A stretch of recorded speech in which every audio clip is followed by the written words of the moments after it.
आज हम पढ़ने वाले हैं वैदिक गणित में वर्ग और घन निकालना।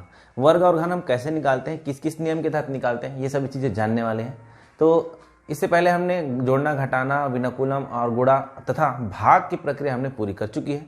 अगर उसको आपने नहीं देखा, एक बार उसको देख लीजिए, समझ लीजिए और याद रखिएगा, नोट्स बनाते चलिए ताकि आपको कभी फ्यूचर में दिक्कत ना हो। ठीक है, आज हम पढ़ेंगे वैदिक गणित में वर्ग और घन निकालना। वैदिक गणित में आज हम पढ़ेंगे वर्ग और घन निकालना। तो वर्ग निकालने की पहला प्रोसेस हम शुरू करते हैं। वर्ग क्या निकालेंगे आज? वर्ग, स्क्वायर निकालेंगे आज। ठीक है, वर्ग निकालने की कौन कौन सी विधि है? जब मैंने गुणा पढ़ाया था तब वहां पे बोला था कि जितने भी हमारे पास नियम है गुणा करने के, वे सभी के सभी वर्ग निकालने में काम आएंगे।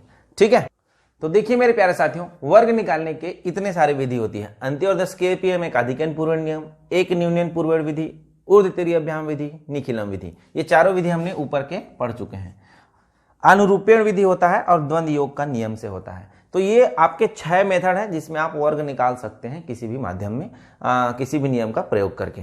ठीक है, तो देखिए अंत्योदश के में एकाधिकन पूर्वण नियम के बारे में बात करते हैं। ज्यादा कुछ डिटेल में नहीं बताऊंगा क्योंकि डिटेल में हम इसको गुणा करने में पढ़ चुके हैं।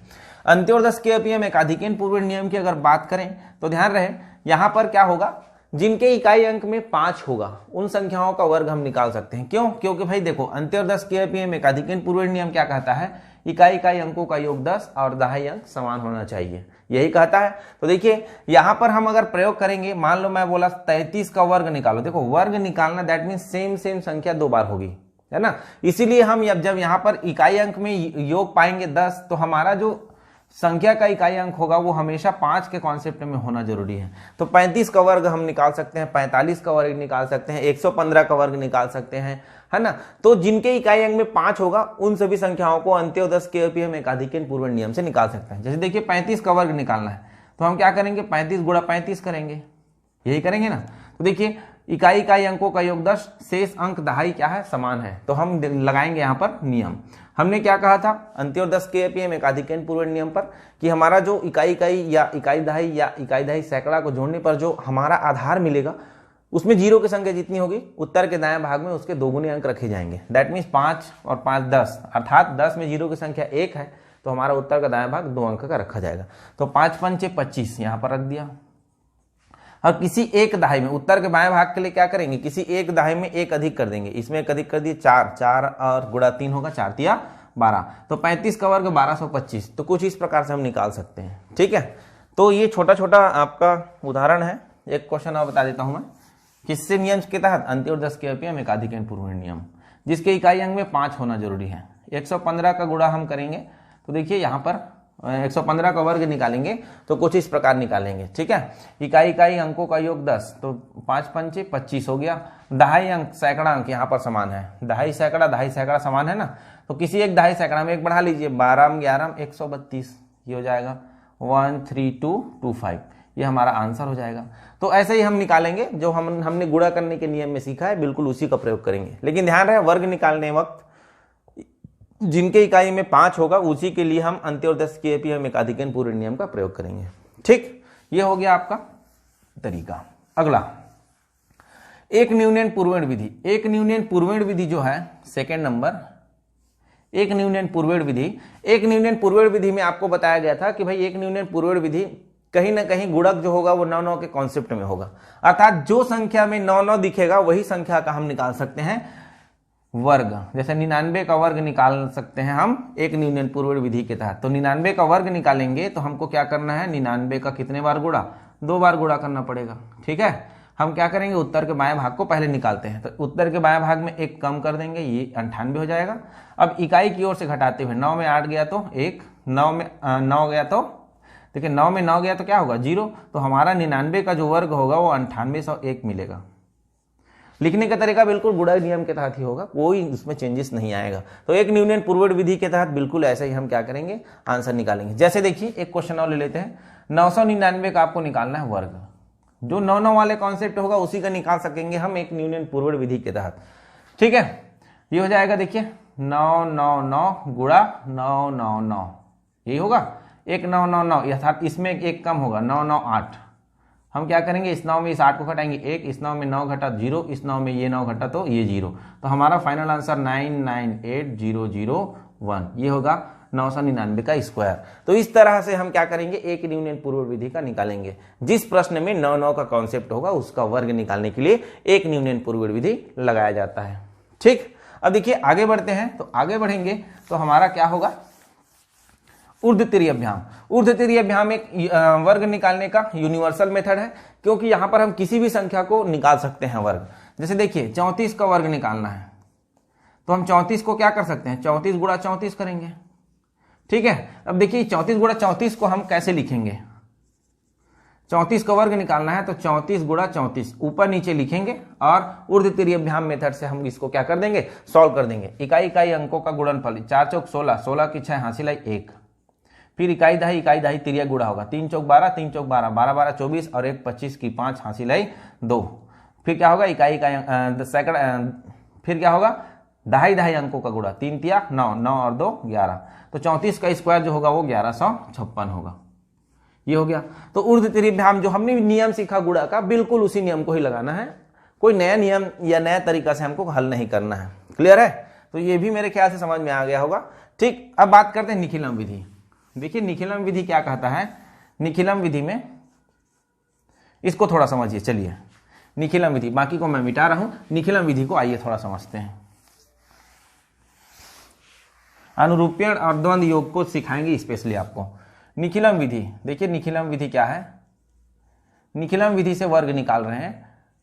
तो इसमें मैंने बताया था आधार और उपाधार के बारे में। तो आधार हमारा 10, 100, 1000, 10,000 होगा, उपाधार वही होगा 20, 30, 40 या 200, 300, 400 या 2000, 3000, 4000 उपाधार में होगा। तो देखिए आधार से अगर हम लेते हैं 104 का वर्ग निकालना है तो 104 इसको लिखेंगे कैसे, 104 का वर्ग निकालना है तो आधार क्या होगा, निखिलम विधि के तहत आधार होगा 100।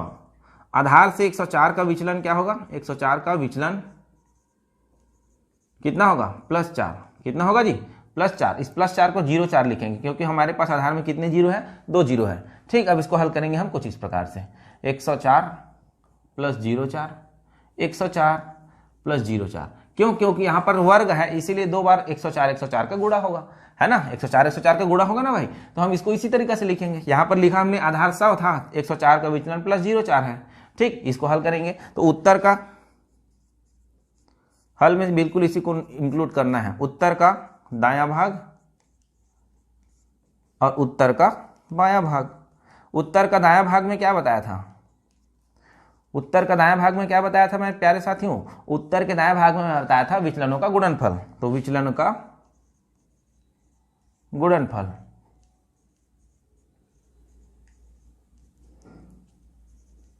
विचलन का गुणनफल करेंगे तो क्या आएगा, 4 चौक 16, 2 अंक का रखेंगे क्योंकि आधार में कितने जीरो है, 2 जीरो है। क्लियर हुई बातें? अब देखो उत्तर का बायां भाग में क्या होगा, एक संख्या प्लस अन्य का विचलन, एक संख्या प्लस अन्य का विचलन। यही तो किए थे ना हमने, एक संख्या 104 को लिए तो अन्य का विचलन इसको लेना पड़ेगा। 104 + 4 100 क्या हो जाएगा, 8। आपका फाइनल आंसर 10816। तो वर्ग 104 को हमने निकाला, इसका आंसर 10,816 आया। किस नियम के तहत, निखिलम विधि के तहत। और लिखने का तरीका बिल्कुल ऐसा ही होगा। हम क्या करेंगे, सबसे पहले आधार लिखेंगे, आधार के बाद देखेंगे जो संख्या दी गई है वो विचलित कितना है, फिर उत्तर का दायां भाग और उत्तर का बायां भाग। ध्यान रखें उत्तर के दायां भाग में उतने ही अंक होंगे जितने आधार में जीरो की संख्या होगी। यहां तक क्लियर? उपाधार वाला भी एक समझ लेते हैं कि हम उपाधार वाले को कैसे बनाएंगे। ये तो आधार एकदम ईजी है, इसका पूरा डिटेल मैं बता चुका हूं भाई निखिलम विधि में, है ना। जैसे मान लो एक हम निकालते हैं और 211 का वर्ग निकालना है। किसका वर्ग निकालना है, 211 का। ठीक है, तो हमारा आधार 100 है लेकिन उपाधार यहां पर क्या है, उपाधार है 200। अब ये 200 जो है 2 से क्या है, 100 के साथ मल्टीप्लीकेशन के साथ मौजूद है। ठीक, अब देखिए उपाधार का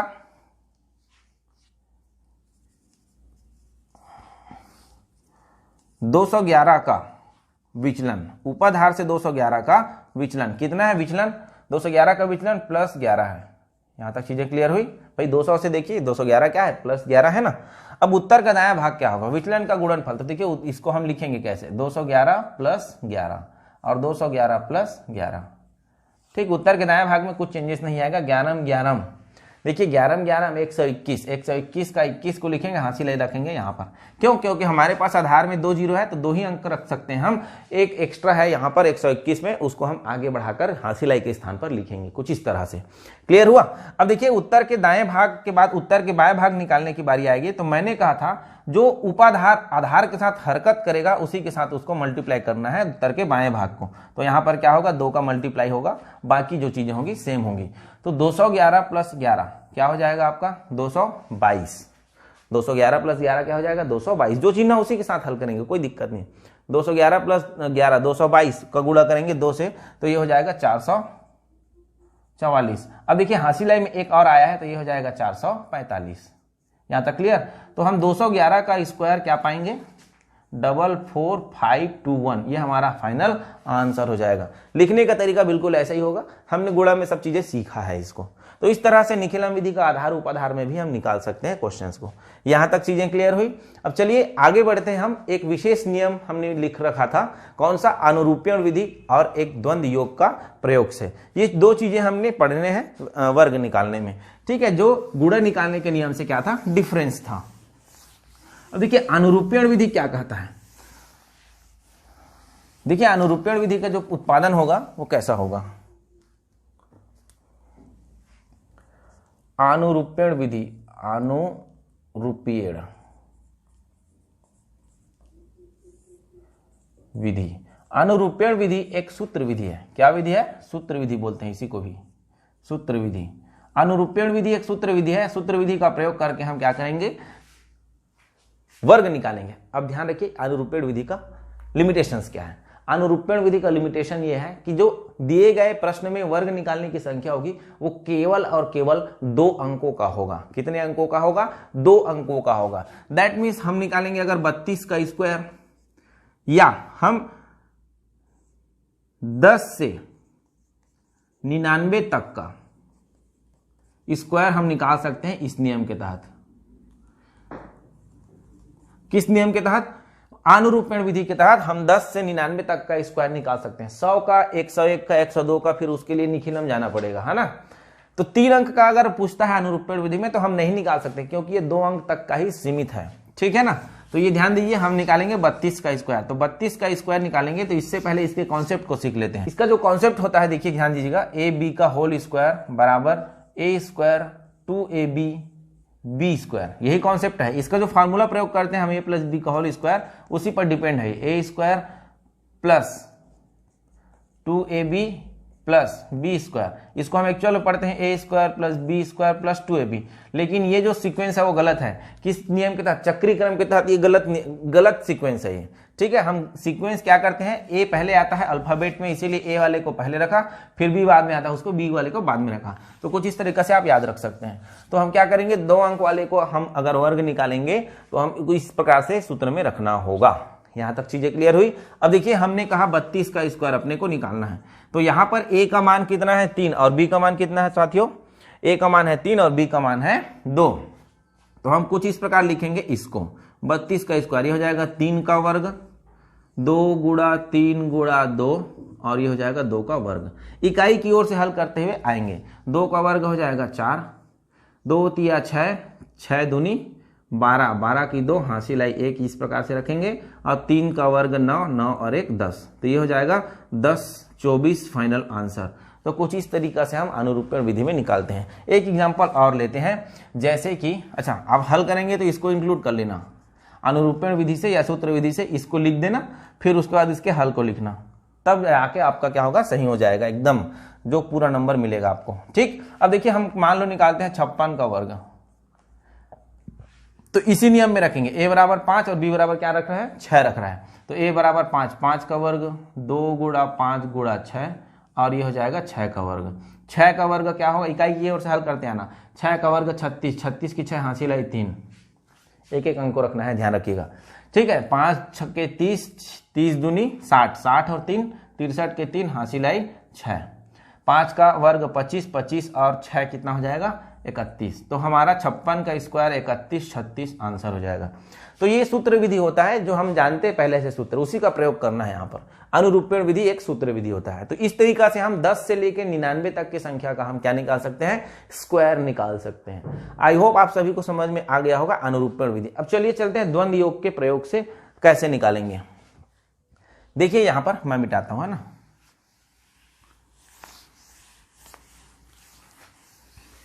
द्वंद्व योग का प्रयोग हम इसलिए पढ़ रहे हैं क्योंकि हमारा आगे जाएंगे घन निकालने, घनमूल निकालेंगे, तो द्वंद्व योग का प्रयोग जो है वो काम आएगा।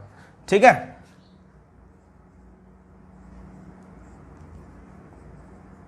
द्वंद्व योग के प्रयोग से क्लियर। अब द्वंद्व योग होता क्या है, द्वंद्व योग में क्या करते हैं, 1 अंक का द्वंद्व योग, 2 अंक का द्वंद्व योग, 3 अंक का द्वंद्व योग, 4 अंक का द्वंद्व योग, ये सब निकालना सीखते हैं, तब जाके आगे हमारा निकालने का तरीका आपको जल्दी से समझ में आएगा। ठीक है, तो देखिए 1 अंक का द्वंद्व योग क्या होगा, सीखते हैं पॉइंट टू पॉइंट, है ना। 1 अंक का द्वंद्व योग, 1 अंक का द्वंद्व योग क्या होता है, अंक का वर्ग। 1 अंक का द्वंद्व योग निकालने बोले सिंगल अंक का, तो उसी का वर्ग कर देंगे। जैसे कि 3 का द्वंद्व योग निकालना है, 3 एक अकेला 1 अंक है ना, 1 अंक का द्वंद्व योग अपने को निकालना है, तो ये हो जाएगा 3 का स्क्वायर अर्थात 9। वही अगर बात करें 5 का द्वंद्व योग निकालिए, तो 5 का वर्ग हो जाएगा 25। तो कोई भी 1 अंक का द्वंद्व योग उसका स्क्वायर होता है, ये बात आप ध्यान रखिएगा। ठीक है, अब देखिए दूसरा पॉइंट में 2 अंक का द्वंद्व योग, 2 अंक का द्वंद्व योग, 2 अंक का द्वंद्व योग क्या होगा,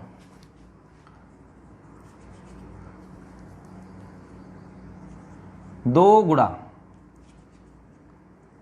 दोनों अंकों का गुणनफल, ये ध्यान रखिएगा। 2 अंक का द्वंद्व योग निकालने बोलेगा तो 2 गुणा 2 अंकों का गुणनफल निकालना पड़ेगा। इन द सेंस अगर मैं बोलूं 23 का द्वंद्व योग निकालो, 23 द्वंद्व योग, तो 23 जो है वो कितने अंक में है, 2 अंक में है ना। तो 2 अंक का द्वंद्व योग निकालना है तो 2 गुणा क्या हो जाएगा, 2 गुणा 3, दोनों अंकों का गुणनफल, 2 और 3 का गुणनफल, उसका गुणा करेंगे 2 के साथ। क्लियर है, तो ये हो जाएगा हमारा 2 3 6, 6 दूनी 12, ये हो जाएगा 12 आपका 2 अंक का द्वंद्व योग। क्लियर हो रही चीजें, बिल्कुल क्लियर होना चाहिए। ठीक है, अब देखिए 3 अंक का द्वंद्व योग क्या होगा, यही नीचे लिखूं, कोई बात नहीं, चलिए 3 अंक का द्वंद्व योग,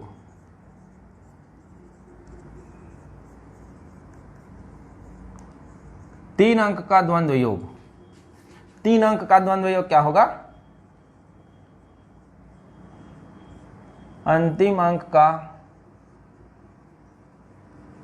गुणनफल का 2 गुना, ये हो गया।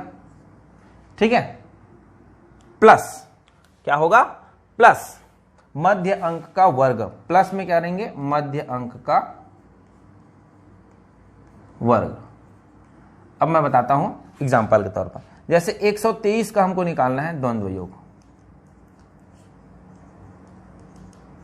अभी खाली द्वंद्व योग निकालना सीख रहे हैं, अभी वर्ग द्वंद्व योग के प्रयोग से वर्ग निकालना नहीं सीख रहे हैं। ठीक है, देखो 1 2 3 का द्वंद्व योग, 1 2 3 का द्वंद्व योग निकालना है, तो अंतिम अंक कौन कौन है, 1 और 3, तो 1 और 3 का गुणनफल करेंगे और उसका क्या लिखा है, 2 गुना, प्लस मध्य अंक का वर्ग, मध्य अंक कौन है, 2, 2 का वर्ग रखेंगे यहां पर, तो हमारा हो जाएगा 2 3 6 प्लस 4, क्या हो जाएगा यहाँ पर 10। तो हमारा 3 अंक का द्वंद्व योग कितना आएगा, 10 आएगा। आई होप आप सभी इसको समझ पा रहे होंगे। अगर 4 अंक का द्वंद्व योग बोले, ऊपर को मिटा रहा हूं, ठीक है, ये देखिए 4 अंक का द्वंद्व योग बोले, कितने अंक का, 4 अंक का द्वंद्व योग, तो कैसे करेंगे, 4 अंक का द्वंद्व योग होगा अंतिम अंक का गुणनफल का 2 गुना, प्लस, प्लस में क्या होगा, मध्य अंक के गुणनफल का दोगुना। जैसे देखिए उदाहरण के तौर पर 1 2 3 4 इसका निकालना है द्वंद्व योग। 4 अंक है, कितने अंक है? 4 अंक है। अच्छा यहां पर आप 5 भी कर सकते हो, ऐसा कुछ दिक्कत नहीं है ना। ये लीजिए, चलिए 1 4 3 5 का द्वंद्व योग निकालना है तो आपको क्या करना है? अंतिम अंक का गुणनफल 1 और 5 का गुणनफल, 1 और 5 का गुणनफल का दोगुना प्लस मध्य में कौन कौन है? 4 और 3 का गुणनफल, 4 और 3 का गुणनफल का दोगुना। इसको हल करेंगे, यही हमारा क्या होगा? 4 अंक का द्वंद्व योग होगा। 5 दूनी 10 प्लस 4 तिया 12 दूनी 24। ठीक, तो 24 और 10 कितना हो जाएगा? 34। तो ये हो जाएगा हमारा 4 अंकों का द्वंद्व योग। तो कुछ इस प्रकार से द्वंद्व योग निकालते हैं, 1 अंक का, 2 अंक का, 3 अंक का, 4 अंक का। 5 अंक का रहेगा तो देखिए 5 अंक का रहेगा तो क्या करेंगे? 1 2 3 4 5। देखिए इन दोनों का गुणनफल का दोगुना, इन दोनों के गुणनफल का दोगुना, अब प्लस करेंगे आगे मध्य का वर्ग करेंगे। ठीक, जैसे हमने 3 में किया था ना, 3 अंक वाले में किया था, वैसे ही करेंगे। अंतिम अंक का गुणा का दोगुना, फिर सेकेंड और फोर्थ नंबर के गुणनफल का दोगुना और मध्य अंक का वर्ग, सबको जोड़ेंगे। क्लियर? तो ये हो जाएगा। कुछ इस तरीके से आपको द्वंद्व योग निकालना होता है। आई होप द्वंद्व योग निकालना आपको समझ में आया होगा। 1 अंक का द्वंद्व योग क्या होता है? उसका वर्ग। 2 अंक का द्वंद्व योग क्या होता है? 2 गुणा दोनों अंकों का गुणनफल। 3 अंक का द्वंद्व योग कैसे निकालते हैं? अंतिम अंक जो होगा उसका क्या करेंगे? गुणा करेंगे और मध्य अंक का वर्ग करके जोड़ देंगे, इस प्रकार से। 4 अंक का गुणनफल द्वंद्व योग कैसे निकालेंगे? अंतिम अंक का गुणनफल का योग, अंतिम अंक का गुणनफल का दोगुना प्लस मध्य अंक के गुणनफल का दोगुना। तो इस तरीके से हम द्वंद्व योग करते हैं किसी संख्या का। अब हम इसका प्रयोग करके वर्ग कैसे निकालते हैं, आइए समझते हैं। इसको समझिएगा, क्योंकि घनमूल निकालने में ना इसका काम होगा। जब आगे हम घनमूल नियम पढ़ेंगे ध्वजांक विधि से तो काम आएगा ये। ठीक है ना? अब देखिए हम अभी तो निकाल रहे हैं वर्ग, तो भाई एक प्रश्न मान लेते हैं कि, चलिए एक प्रश्न मान लेते हैं 23 का स्क्वायर निकालना है। किसका स्क्वायर निकालना है? 23 का स्क्वायर, 23 का वर्ग। पूरा प्रश्न बना देते हैं। द्वंद्व योग के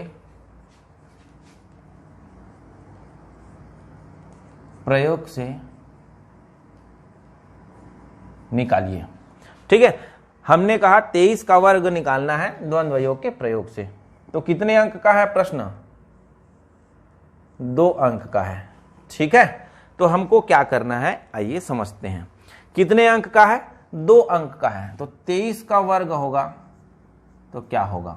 जो सूत्र कॉन्सेप्ट हमने समझा था बिल्कुल वैसे ही होगा, लेकिन ध्यान रहे थोड़ी सी चेंजेस आएगी। इकाई और दहाई, कौन कौन सा संख्या है? इकाई और दहाई।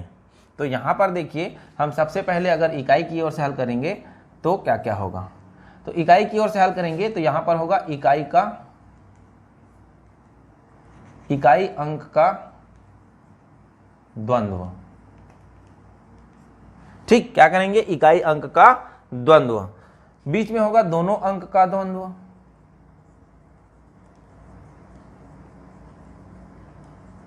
ये भी एक यूनिवर्सल मेथड है ना, किसी प्रश्न को आप लगा सकते हो इसमें। और यहां पर होगा दहाई का द्वंद्व।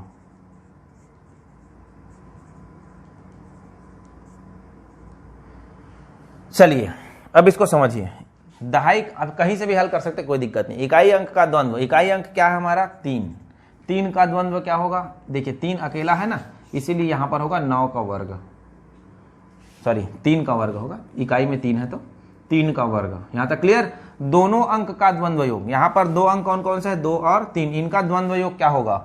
2 गुणा 3। यही बताया था मैं, द्वंद्व योग 2 अंकों का। क्या बताया था? दोनों अंकों का गुणनफल का 2 गुना। तो दोनों अंकों को गुणनफल कर दिए, 2 से गुणा कर दिए। यहां तक चीजें क्लियर हुई। दहाई अंक का द्वंद्व योग, दहाई में कौन है? केवल और केवल 2। तो यहां पर द्वंद्व योग 2 का होगा, 2 का स्क्वायर।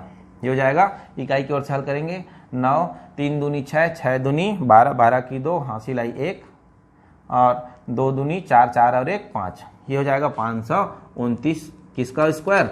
23 का स्क्वायर। तो कुछ इस प्रकार से द्वंद्व योग का प्रयोग से हम निकालते हैं। ये भी एक सूत्र विधि का रूपांतरण है, समझिए। सूत्र विधि था ना, उसी का क्या है? ये रूपांतरण है। लेकिन ध्यान रहे हम सूत्र विधि में 2 ही अंकों को क्या कर सकते थे? स्क्वायर निकाल सकते थे, लेकिन यहां पर हम 3 अंक का भी स्क्वायर निकाल सकते हैं। ये तो 2 अंक वाला हो गया ना, 2 अंक का स्क्वायर निकालने के लिए इस तरीका से हम द्वंद्व योग का प्रयोग करके निकालते हैं। लेकिन अगर 3 अंक का होगा तो हमको क्या करना है, आइए उसको भी समझते हैं। मिटाता हूं इसको मैं, है ना। 3 अंक का होगा, उदाहरण के तौर पर समझेंगे तो समझ में आएगा, उदाहरण के तौर पर समझेंगे तो समझ में आएगा। जैसे देखिए 122 का हम निकालेंगे स्क्वायर, कितने अंक में है, 3 अंक में है।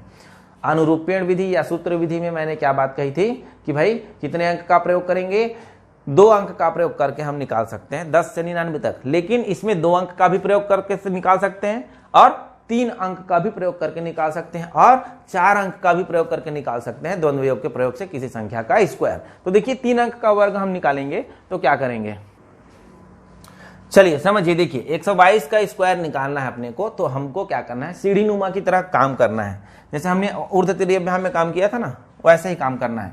तो इकाई की ओर से आपको निकालते हुए चलना है। ठीक, देखिए कितने अंक है, 3 अंक है। तो पहले निकालेंगे 1 अंक का द्वंद्व योग। 1 अंक इकाई की ओर से निकालेंगे तो 1 अंक हमारा क्या होगा, 2। 2 का द्वंद्व योग हो जाएगा 4। क्लियर, समझते रहिए, देखते रहिए।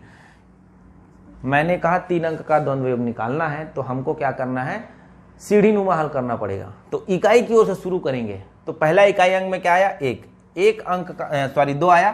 तो 1 अंक का द्वंद्व योग, सबसे पहला प्रथम इकाई की ओर से पहला अंक, तो 1 अंक का द्वंद्व योग होगा। तो 1 हमारा क्या है, यहाँ पर पहला अंक जो है वो 2 है, तो 2 का द्वंद्व योग 4। सेकेंड में होगा 2 अंक को लेंगे, 1 अंक को लेंगे, 2 अंक को लेंगे, 3 अंक को लेंगे, फिर लास्ट के 2 अंक को लेंगे, फिर लास्ट के 1 अंक को लेंगे। इस प्रकार से हमको हल करते हुए आगे बढ़ना है। तो 1 अंक का द्वंद्व योग अर्थात 2 का द्वंद्व योग, ये हो जाएगा 2 का वर्ग। फिर करेंगे 2 अंक का द्वंद्व योग, तो ये हो जाएगा 2 गुणा 2 का द्वंद्व योग। ठीक, 2 अंक का द्वंद्व योग क्या बताया, दोनों अंकों का गुणनफल का गुणा 2 से करेंगे। ये हो गया, आगे बढ़ेंगे। अब 3 अंक का द्वंद्व योग निकालेंगे। कितने अंक का द्वंद्व योग निकालेंगे, 3 अंक का द्वंद्व योग। तो 3 अंक का द्वंद्व योग क्या होगा, 3 अंक का द्वंद्व योग में बताया था 1 और अंतिम, पहला और अंतिम का गुणनफल करेंगे, उसको गुणा 2 से करेंगे, प्लस क्या बताया था, मध्य का क्या करेंगे, द्वंद्व योग निकालेंगे। मध्य में 1 ही अंक है, तो 1 अंक का द्वंद्व योग यहाँ पर 2 का वर्ग निकलेगा। यहाँ तक चीजें क्लियर हुई। अब हम निकालेंगे, देखिए 1 अंक का निकाला, 2 अंक का निकाला, अब 3 अंक का निकालें। अब फिर देखिए लास्ट के 2 अंक को निकालना पड़ेगा। तो 1 और 2 का द्वंद्व योग इस प्रकार से होगा ये। अब आगे बढ़ेंगे तो हमारा क्या होगा, लास्ट अंक का द्वंद्व योग 1 अंक है, इसलिए यहां पर इसका स्क्वायर हो जाएगा। इसको हल करेंगे, आंसर लेंगे। नहीं समझ में आ रहा है तो और एग्जांपल बताऊंगा, क्लियर हो जाएगा। 2 दूनी 4, 4 दूनी 8, ये हो जाएगा 4 + 4 8, ये हो जाएगा 4 और ये हो जाएगा 1। तो फाइनल आंसर हमारा क्या आया, 14884। यही हमारा फाइनल आंसर होगा। चलिए एक उदाहरण और लेते हैं, समझते हैं। ले लेते हैं 3 2 4, इसका स्क्वायर निकालना है। इसका भी कोई लिमिटेशंस नहीं है, किसी भी प्रश्नों को आप निकाल सकते हैं, ऐसे निकालना है। लेकिन ऊर्ध्व त्रिभुज में बताया था ना कि सीढ़ी नुमा है, फिर उतरना होता है, बिल्कुल वैसे ही भी है। कितने अंक है यहाँ पर, 3 अंक है। तो सबसे पहले इकाई की ओर से 1 अंक का द्वंद्व योग निकालेंगे। 1 अंक का द्वंद्व योग क्या होगा हमारा, 4 का स्क्वायर, क्योंकि इकाई में क्या है, 4 है, पहला अंक यही है। फिर क्या करेंगे, 2 अंक का द्वंद्व योग, तो 2 और 4 का द्वंद्व योग निकालेंगे। अब 2 और 4 का द्वंद्व योग कितने अंक का है, 2 अंक का है, इसीलिए दोनों का गुणनफल का 2 गुना। ठीक है, अब तीनों अंक का द्वंद्व योग निकालना है। तो 3 अंक का द्वंद्व योग क्या बताया था, अंतिम अंकों का गुणनफल का 2 गुना प्लस मध्य का स्क्वायर। मध्य में क्या है, 2 है, इसी का स्क्वायर। फिर क्या होगा, इसको आप लास्ट को छोड़ देंगे, अंतिम 2 अंक को लेंगे। तो 3 और 2 का द्वंद्व योग निकलेगा, 3 गुणा 2 का गुणा होगा 2 से। फिर अंतिम अंक का होगा द्वंद्व योग, 3 का द्वंद्व योग हो जाएगा 3 का द्वंद्व योग 3 का स्क्वायर। यहां तक चीजें क्लियर हुई, देख लीजिए एक बार, समझ लीजिए। सबसे पहले इकाई की ओर से प्रथम अंक का द्वंद्व योग निकालेंगे, फिर 2 अंक को लेंगे उसका निकालेंगे, फिर तीनों अंक को लेकर निकालेंगे, क्योंकि यहाँ पर 3 अंक है टोटल। तीनों अंक का द्वंद्व योग निकालेंगे। 3 अंक का द्वंद्व योग कैसे निकालते हैं, अंतिम अंक का द्वंद्व योग का गुणनफल किससे करेंगे, 2 से, प्लस मध्य का क्या निकालते हैं, द्वंद्व योग। फिर क्या करेंगे, लास्ट के 2 अंक 3 और 2 का, फिर लास्ट अंक अर्थात हमारा सैकड़ा वाले अंक का क्या निकालेंगे, द्वंद्व योग। इसको हल करेंगे इकाई की ओर से, आंसर हो जाएगा 4 चौक 16 की 6 हासिल है 1, 4 दूनी 8, 8 दूनी 16, 16 और 1 17 के साथ हासिल आई 1, 3 चौक 12, 12 दूनी 24, 24 और 4 28, 28 और 1 29, 1 कहाँ से आया, हासिल आई का आया ना। 3 दूनी 29 आया, 29 की 9 यहाँ पर लिखे, हासिल आई 2 आया है ना। 3 दूनी 6, 6 दूनी 12, 12 प्लस 2 14 की 4, हासिल आई 1। यहाँ तक चीजें क्लियर हुई। आगे बढ़ेंगे, 1 2 3 4 यहाँ तक हो गया ना। अब 3 का स्क्वायर 9, 9 और 1 10, तो ये हो जाएगा फाइनल आंसर आपका 10 4 9 7 6। किसका स्क्वायर हो जाएगा, 324 का स्क्वायर हो जाएगा। आई होप आप इस चीज को समझ पाए होंगे। क्लियर हो रही सभी चीजें। चलिए 4 अंक का द्वंद्व योग भी निकाल के आपको बता देते हैं। ठीक है, ऐसे ही निकालना है द्वंद्व योग। अब 4 अंक का द्वंद्व योग आपको निकालते हैं, तो चलिए देखिए निकाल के बताते हैं। 1 2 3 5, इसका स्क्वायर निकाल लीजिए, मिटाओ इसको। ठीक, देखो 1235 का क्या निकालेंगे, द्वंद्व योग निकालते हैं। ठीक है, देखो 1235 का द्वंद्व योग के प्रयोग से निकालेंगे, तो हमने सीखा है उसी के नियम के तहत बढ़ेंगे आगे। सबसे पहला एक अंक को लेंगे, एक अंक का द्वंद्व योग उसका स्क्वायर, फिर 2 अंकों को लेंगे, तो 2 अंकों का द्वंद्व योग क्या होता है, उन दोनों का गुणनफल का 2 गुना। फिर क्या होगा, 3 अंक को लेंगे, तो 3 अंक में क्या होता है, 3 अंक में प्रथम और अंतिम का गुणनफल 2 और 5 है, प्रथम और अंतिम में उसका गुणनफल का 2 गुना प्लस मध्य अंक का स्क्वायर, ये हो गया। अब चारों अंक को लेंगे, 4 अंक है तो 4 अंक तक जाना पड़ेगा। ठीक है, 4 अंक तक गए तो हमारा क्या होगा, 4 अंक का गुणनफल 5 3 2 और 1, इनका क्या निकालना है, द्वंद्व योग। तो हमने 4 अंक का द्वंद्व योग में क्या बताया था, प्रथम और अंतिम को गुणा करेंगे और बीच में रहेगा उनको गुणा करेंगे, 2 गुणा करके रखेंगे। ये हो जाएगा 1 गुणा 5 का 2 गुना प्लस 2 गुणा 3 का 2 गुना। ठीक है, ये लीजिए रख दिया हमने, इसको इधर मिटा रहा हूं ना मैं, क्योंकि इधर और जगह की आवश्यकता होगी। ठीक, अब हमको क्या करना है, 4 अंक है, 4 अंक तक हमने लिख लिया। पहला में क्या किया, 1 अंक का द्वंद्व योग, फिर 2 अंक दिए गए प्रश्न में 2 अंक कौन कौन सा, इकाई की ओर से ध्यान रखना, 5 और 3 इनका द्वंद्व योग, फिर 3 अंक का द्वंद्व योग, 5 3 और 2 का द्वंद्व योग निकाला, फिर उसका 4 अंक का द्वंद्व योग निकाल दिया हमने कुछ इस तरह से। अब हम करेंगे लास्ट के 3 अंक का द्वंद्व योग, 1 2 3 का द्वंद्व योग। तो 1 2 3 का द्वंद्व योग क्या होगा, 1 और 3 का गुणनफल प्लस मध्य का द्वंद्व योग। ठीक, उसके बाद क्या करेंगे, 2 अंक का द्वंद्व योग, तो 2 अंक का द्वंद्व योग होगा 1 गुणा 2 का 2 गुना। फिर लास्ट में करेंगे 1 अंक का द्वंद्व योग, 1 अंक क्या हमारा 1 का द्वंद्व योग 1 का स्क्वायर। यहां तक चीजें क्लियर हुई, इतने स्टेप्स बनेंगे। देखिए 4 अंक का है तो ऊर्ध्व त्रिभुज में कितने स्टेप्स होते थे, ऊर्ध्व त्रिभुज में 7 स्टेप, इसमें भी 7 हुई होंगे। देखो 1 2 3 4 5 6 7, बिल्कुल उसी का ही रूपांतरण मेथड है, समझिए। ठीक है, चलिए इसको बनाते हैं।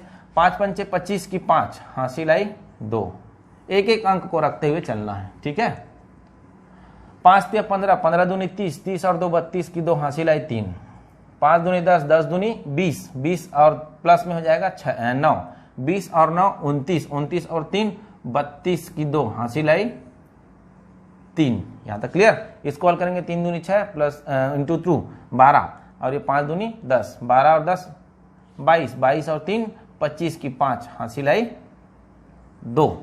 ठीक, यहां तक हो गए। अब देखिए अगला नंबर ये है हमारा, यहां पर 3 दूनी 6, 6 प्लस 4 10, 10 और 2 12 की 2, हासिल आई 1। इसको हल कर रहे हैं बस, और कुछ नहीं है। 2 दूनी 4, 4 और 1 5, और ये हो जाएगा 1 का स्क्वायर 1। तो फाइनल आंसर हमारा आ जाएगा 1525225। यही हमारा फाइनल आंसर है 1235 का स्क्वायर। किसके प्रयोग से, द्वंद्व योग के प्रयोग से। तो आई होप आप सभी को द्वंद्व योग के प्रयोग से वर्ग निकालना समझ में आ गया होगा। सीढ़ी नुमा टाइप का निकालते चलेंगे और आंसर लेते चलेंगे। ठीक है, तो इस प्रकार से द्वंद्व योग के प्रयोग से निकाल सकते हैं हम किसी भी संख्या का स्क्वायर। अब देखिए इसका हमने क्यों प्रयोग यहाँ पर किया, इसका प्रयोग इसलिए किया क्योंकि हम जब घनमूल निकालेंगे वहां पर, तो द्वंद्व योग का नाम लूंगा। तो द्वंद्व योग का नाम लूंगा तो आपके दिमाग में आ जाना चाहिए कि 1 अंक का द्वंद्व योग क्या होता है, 2 अंक का द्वंद्व योग क्या होता है, 3 अंक का द्वंद्व योग क्या होता है, 4 अंक का द्वंद्व योग क्या होता है, उसका प्रयोग होगा वहां पर। इसीलिए हमने इस चीजों को समझा। और ये इसलिए एडवांटेज चीज है क्योंकि हम इसमें वर्ग संख्या, किसी भी संख्या वर्ग है उसका हम यहाँ पर आंसर निकाल सकते हैं। तो आई होप आप सभी को समझ में आया होगा द्वंद्व योग के प्रयोग से वर्ग निकालना। चलिए साथियों, अब सीखते हैं हम घन निकालने की विधि। तो घन निकालने की 2 विधि है। पहला विधि है आनुरूप्यण विधि, अनुरूपेण विधि, और दूसरा विधि है हमारा निखिलम विधि।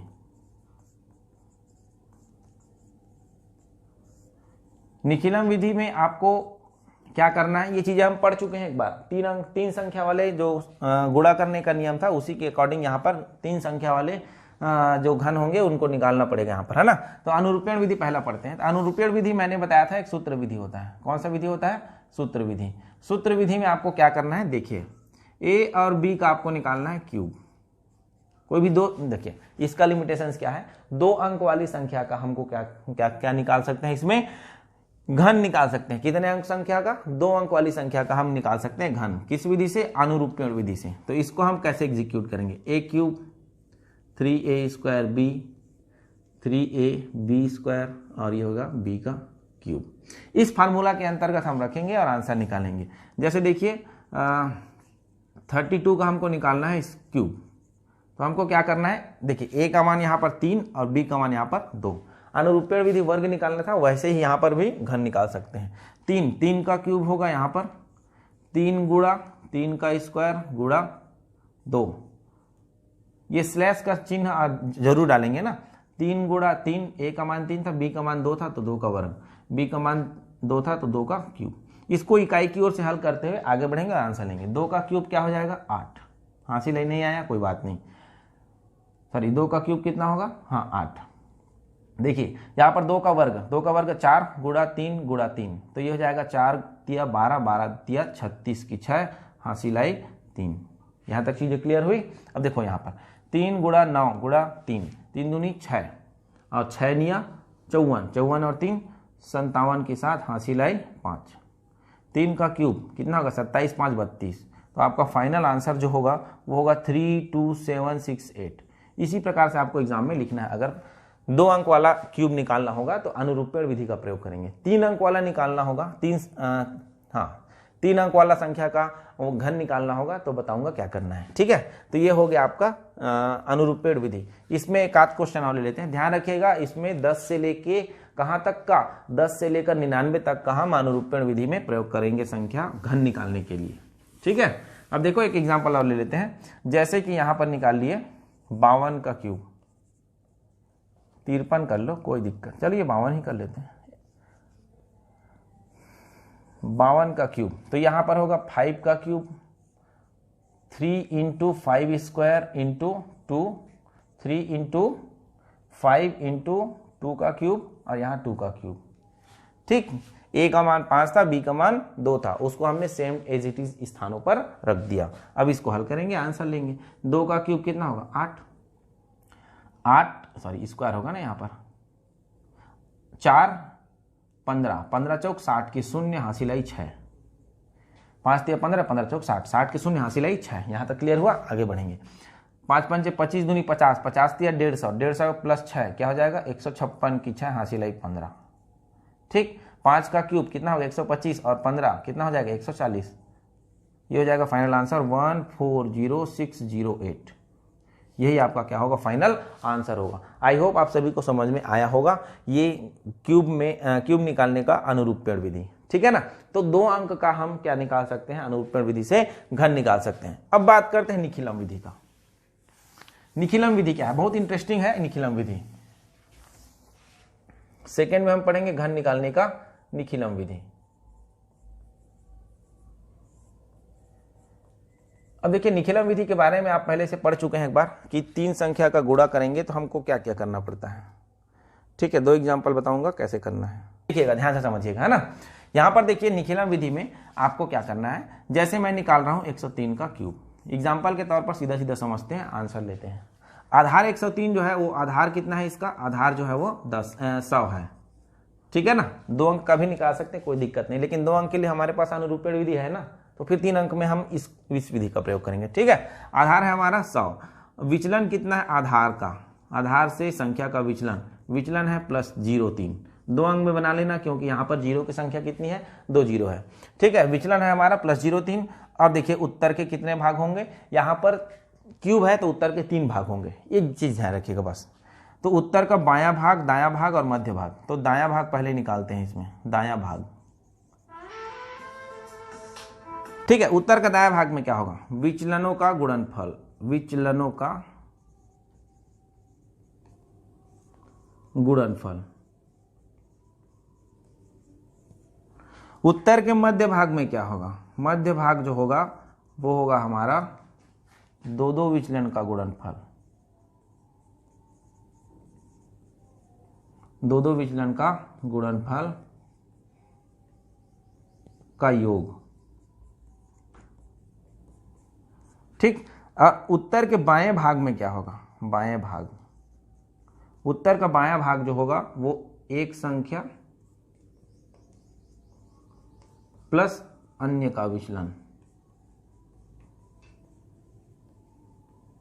ठीक, चलिए देखिए 103 कितने बार है, 3 बार है, क्योंकि क्या लगा हुआ है, क्यूब लगा हुआ है। तो 103 303 विचलित है, 103 03 विचलित है, 103 03 विचलित है।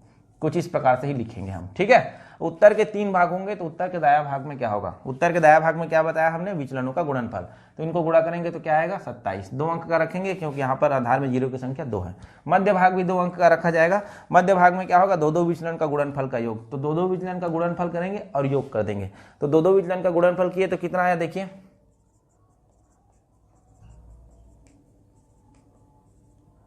3 3 का गुणा प्लस 3 3 का गुणा प्लस 3 3 का गुणा, पेयर बनेगा ना, इन दोनों का और इन दोनों का। ठीक है ना, तो ये हो जाएगा 9 9 9 27। तो यहाँ पर भी 27 आ गया। क्लियर। अब देखिए उत्तर के बाएं भाग में क्या होगा, एक संख्या और अन्य का विचलन। इस संख्या को लेंगे तो अन्य का विचलन इन दोनों को लेना पड़ेगा। 103 प्लस 6 109, 109। ये हो गया हमारा फाइनल आंसर 1092727। यही हमारा क्या है, 103 का क्यूब संख्या है। आई होप आप सभी को समझ में आ रहा होगा ये चीजें। ठीक है, तो ये चीजें हम पहले भी पढ़ चुके हैं गुणा करने के नियम पर। ठीक, अब आगे चलते हैं इसके उपाधार वाले। ये तो आधार वाला हो गया, अब उपाधार वाला देख लेते हैं एक एग्जाम्पल क्यूब निकालने का। चलिए देखिए, उपाधार वाला है 298 का क्यूब निकालना है। तो यहाँ पर आधार होगा 100 और उपाधार क्या होगा, उपाधार हमारा हो जाएगा, उपाधार हमारा होगा 300, क्योंकि 300 के ज्यादा करीब है। 200 करेंगे तो ज्यादा बहुत दूर हो जाएगा, 300 के ज्यादा करीब है। तो ये जो 300 है वो 3 गुणा क्या है, 100 है। इसी को बस ध्यान देना, क्योंकि ये 3 का प्रयोग होगा आगे जाकर। उत्तर के दाएं भाग में क्या होगा, उत्तर के दाएं भाग विचलनों का गुणनफल, कोई दिक्कत नहीं। अच्छा, विचलन कितना है यहाँ पर, विचलन है यहाँ पर -02। क्या है विचलन, -02। 300 से कितना है, 2 कम है ना, तो ये विचलन जो होगा -02 होगा। दायां भाग में क्या होगा, विचलन जो आएगा उसका गुणनफल। मध्य भाग में क्या होगा, मध्य भाग में दो दो विचलन का गुणनफल, लेकिन ध्यान रहे उपाधार के अकॉर्डिंग बन रहा है, इसलिए यहाँ पर उपाधार का जो विचलन है आधार के साथ उपाधार का क्या विचलन है, 3 का गुणा है। तो हम यहाँ पर 3 का गुणा करके रखेंगे। और उत्तर के बाएं भाग में क्या करेंगे, इसी 3 का यहाँ पर स्क्वायर रखा जाएगा गुणा करके। अगर यहाँ पर उपाधार 400 होता तो यहाँ 4 और यहाँ पर 4 का वर्ग रखते। अगर उपाधार 200 होता तो यहाँ पर 2 और 2 का वर्ग रखते। हमने कई बार कई एग्जाम्पल देखा है यहाँ पर। ठीक है, चलिए इसको बनाते हैं आप। तो 298 जो है वो कितना विचलित है, -02। यहाँ पर 298 कितना विचलित है, -02। यहाँ पर 298 कितना विचलित है, -02। अच्छा, 3 बार क्यों लिख रहे हैं, क्योंकि यहाँ पर क्यूब है, अर्थात 3 बार गुणा होगा तो 3 बार विचलन मिलेगा अपने को। ठीक है, लेकिन लिखें एक ही बार है, क्यों, क्योंकि सभी के लिए संख्या जो है समान है, तो विचलन भी क्या होगा, समान होगा। हमने उत्तर के 3 भाग पाया, उत्तर का दायां भाग क्या होगा, उत्तर का 3 भाग में उत्तर का दायां भाग जो होगा विचलनों का गुणनफल।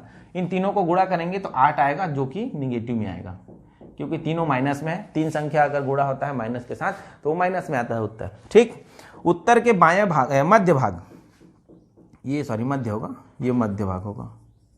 उत्तर का मध्य भाग क्या होगा, उत्तर का मध्य भाग जो होगा वो क्या होगा, दो दो विचलनों का गुणनफल का योग, और उसको किससे गुणा करेंगे, जो उपाधार है उसका विचलन से। तो ये हो जाएगा आपका कितना, 2 गुणा 2 प्लस 2 गुणा 2 प्लस 2 गुणा 2, कितना हुआ, 4 4 4 12 गुणा 3 12 तिया 36, प्लस में आएगा। क्यों, क्योंकि हम दो दो संख्या को माइनस के साथ गुणा करेंगे तो वो प्लस में आंसर देता है। ठीक है, 2 अंक रखेंगे यहाँ पर भी, क्योंकि आधार में 0 की संख्या 2 है, तो 2 अंक रखेंगे उत्तर के दाएं भाग और उत्तर के मध्य भाग में।